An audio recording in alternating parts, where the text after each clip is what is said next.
Oui, bonsoir. C'est un nouveau défi pour Bastia. Après avoir passé l'obstacle Benfica, le Sporting s'attaque une nouvelle fois à un club prestigieux, le Steaua Bucarest, champion d'Europe en 86, finaliste en 1989, 19 fois champion de Roumanie, dont les 5 dernières saisons.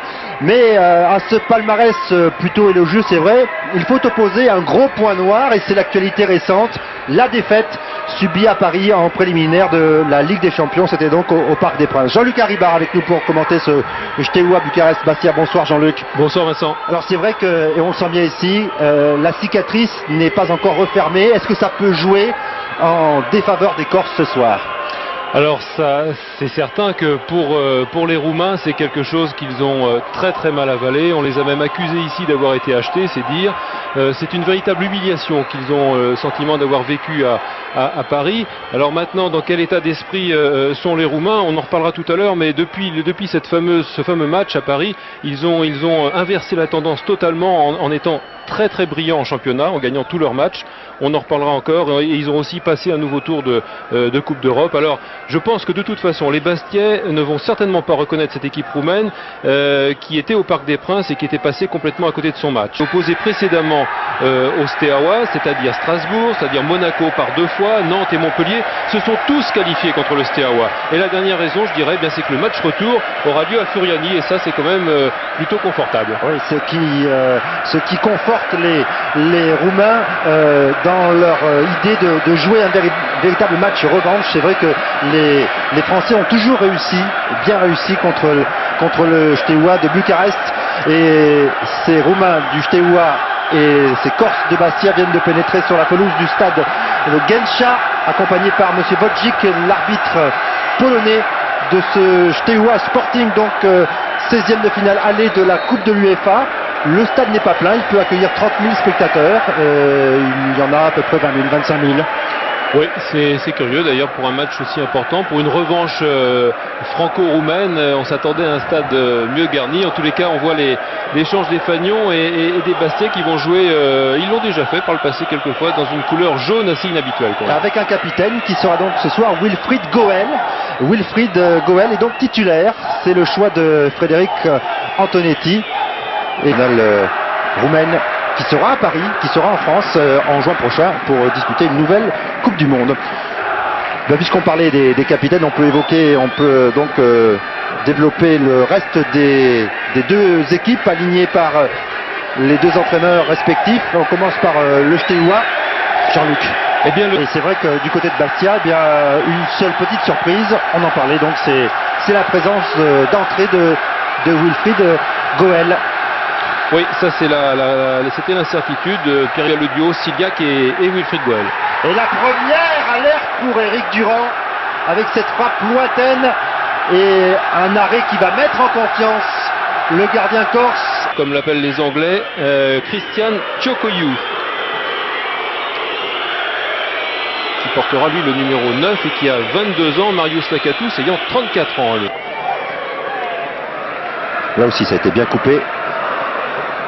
Mais le ballon va revenir dans les pieds corses avec encore une fois une tête qui va raser la transversale, c'est celle de Sébastien Pérez.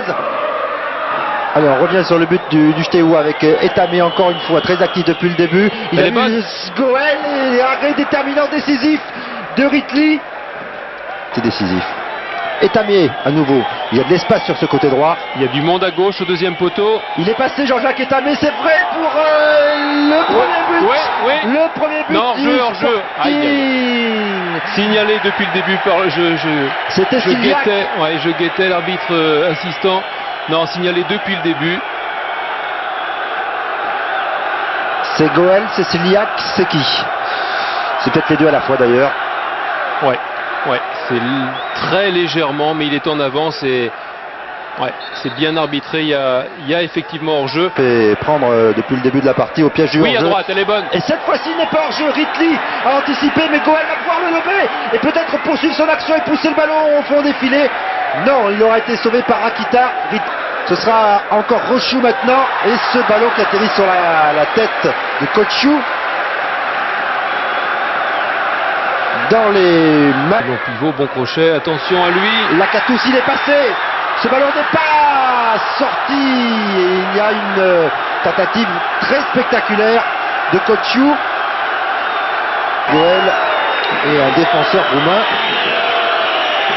Je crois que c'est Mattei. Adrian Mattei, un des joueurs expérimentés de cette équipe roumaine. Avant de revenir à Paris, Jean-Luc, eh bien on peut dire que c'est une bonne première période du Sporting Club de Bastia face au Steaua Bucarest. Il faut maintenant aller plus loin, il faut marquer ce but, ils en ont la possibilité, les Corses. Oui, exactement. Ce qu'on peut retenir de ces 45 premières minutes, c'est que Bastia a pris le match par le bon bout. Ils ont fait exactement ce qu'il fallait. Ils ont subi les premières minutes. Ils sont très bien revenus après. Ils ont cadenassé le jeu. Ils se sont créés les meilleures occasions, même s'ils ont souffert un petit peu en fin de première mi-temps. Eh bien oui David, effectivement retour ici au stade Guncea, le stade du Steaua Bucarest, situé dans la banlieue, proche banlieue de la capitale roumaine. 0-0, c'est donc le score entre le Steaua et le Sporting Club de Bastia après les 45 premières minutes.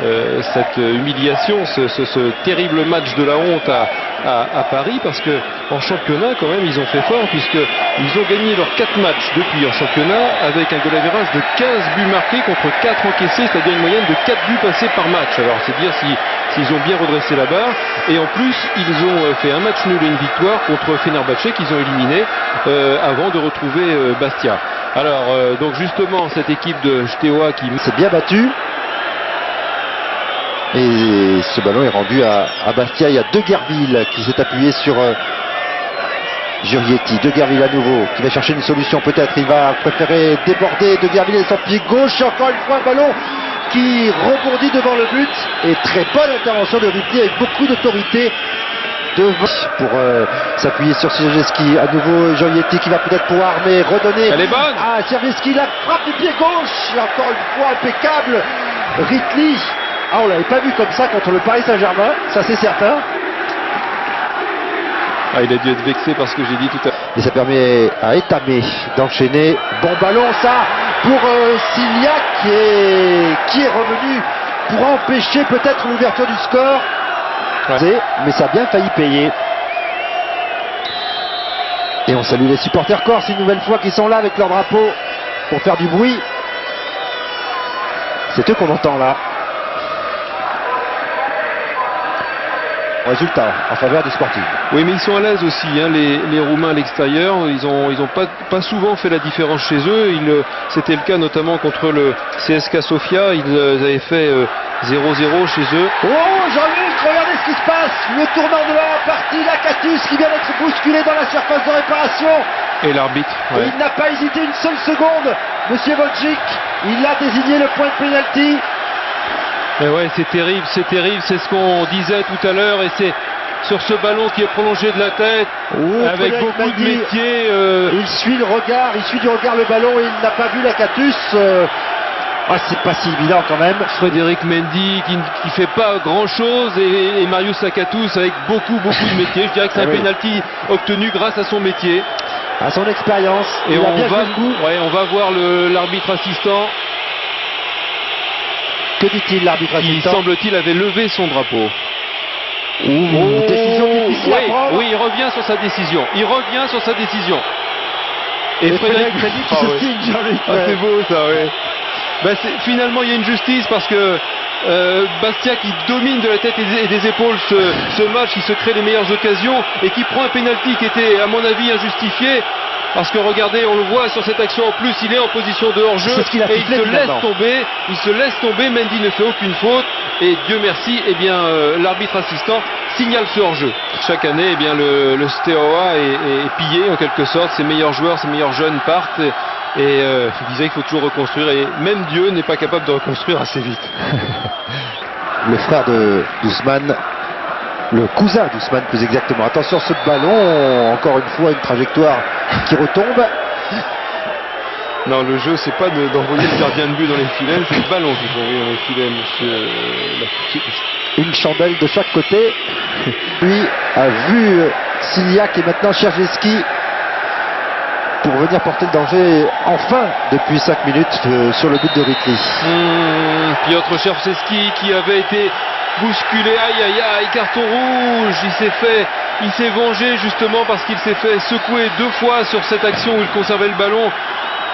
Ah, terrible décision de l'arbitre. Malheureusement, il était bien placé. Il a vu le coup de Piotr Czercheski. Et regardez la réaction de ses coéquipiers.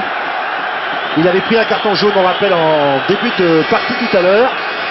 Il l'avait oublié.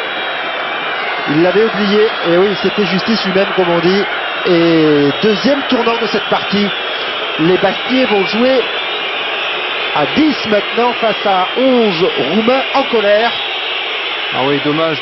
On a dit que ça leur arrivait parfois. On a parlé de Cyril Roll, qui est un joueur très talentueux. On va voir l'Acatus de Garbilela. Attention à la fin du Montianou. Ou la claquette décisive d'Éric Durand, qui était un petit peu masqué et qui au tout dernier moment a pu jaillir pour repousser ce ballon et le mettre en corner. Oui, je crois que c'est Rib qui frappe, Vincent, et regardez cette main qui empêche le ballon de rentrer. Il l'effleure, tout juste. Ouais, et bien joué, parce que c'était un terrible rebond devant lui. Et bravo Éric Durand. Allez, corner, un nouveau corner, et la pression roumaine, évidemment à 11 contre 10, qui s'intensifie. Éric Durand qui est sorti. Que signale Monsieur Wojcik qu'il va valider ce but, alors qu'on avait le sentiment qu'Éric Durand avait été un petit peu bousculé dans sa sortie. Non, mais c'est Rib qui a marqué. Oui, malheureusement, c'est un petit relâchement, petite faute de marquage dans la défense bastiaise. Regardez, on remonte sur ce corner joué à 2. On remonte, mais on oublie. Et oui, on s'est arrêté dans le marquage. Regardez, Laurent Casanova qui fait des grands signes. Et Giorgietti qui s'arrête dans sa course et qui laisse passer Rib. Ah ouais, c'est lui sur cette frappe juste avant, sorti par Éric Durand, corner, et sur le corner, petite faute. Et bien, terrible deuxième mi-temps, parce que Bastia se retrouve mené alors qu'ils avaient parfaitement le match en main, et se retrouve mené maintenant, et surtout ils se retrouvent à 10. Et oui, et justement, Frédéric Antonetti va bientôt procéder. Il faut maintenant jouer avec son cœur, avec ses tripes, jusqu'à la fin, jusqu'au coup de sifflet final. On voit Éric Durand qui temporise pendant la Ola. Allez, les Bastiais doivent repartir dans le bon sens, c'est-à-dire vers le but adverse. Même si ils ont des possibilités de venir pas de faute, pas inquiéter. De faute. Non, Frédéric Mendy, il faut se calmer, il ne faut pas perdre son sang-froid. Dos au but, à cet endroit du terrain, il n'est pas dangereux, l'attaquant. Redonné immédiatement à Bucarest. Et Monsieur Wojcik va sortir une nouvelle fois son carton. C'est pour Faye, Mamadou Faye, qui vient de rentrer. Ouais, tacle retardement. Mamadou Faye. Heureusement d'ailleurs pour Bastia que cette action a été coupée par Monsieur Wojcik, parce qu'ensuite le ballon était bon à négocier. Encore inquiété Éric Durand. Et on laisse Pierre-Yves André. Attention, corner à jouer à 2. Mounté à nous contrer. Allez, il faut la donner vite devant à Pierre-Yves André. Elle est bonne. Il est parti derrière de son camp. Pierre-Yves André qui va pouvoir venir défier Rekkamp. Il est tout seul, hein. Alors il y a De Virville qui vient à la rescousse. Oh, la rescousse au deuxième poteau. Il l'a vu, Pierre-Yves André. Et Ritli qui pour la première fois de la partie a failli se trouver. Dernière minute. Et ce ballon va revenir dans les pieds de Rekkamp. Ah, ils auront tout tenté jusqu'au dernier moment.